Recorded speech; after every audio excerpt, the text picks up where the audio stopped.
School is back in session, and I'm afraid that for many parents, Christian parents, it becomes a time of trepidation. They worry about the influence that schools or peers or someone else is going to have on their children. And all I want to say to you this morning is this: fear not. You have nothing to be afraid of. It's been designed by God and is very clear in His Word that a parent is to be the primary influence on each and every child.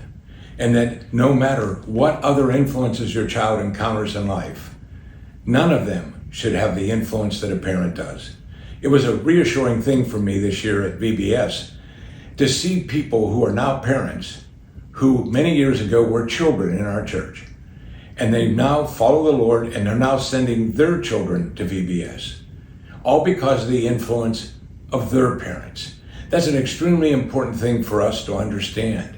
Parents have tremendous influence. In Psalm 78, a psalm of Asaph, he says that God commanded our fathers that we should teach them to their children, that the generation to come might know, even the children yet to be born, that they may arise and tell them to their children, and that they should put their confidence in God and not forget the works of God.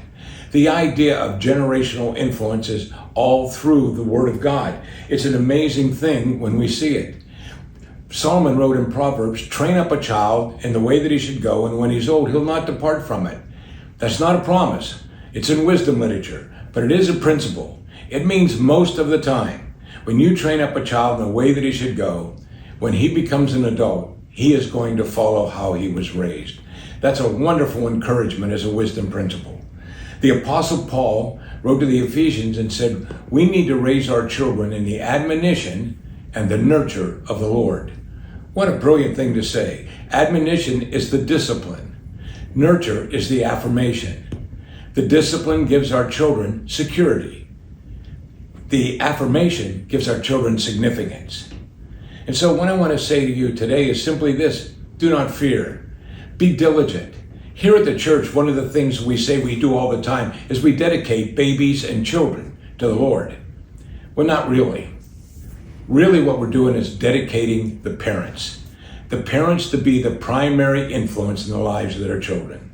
So no matter what time of year it is, whether it's the beginning of school or not, fear not.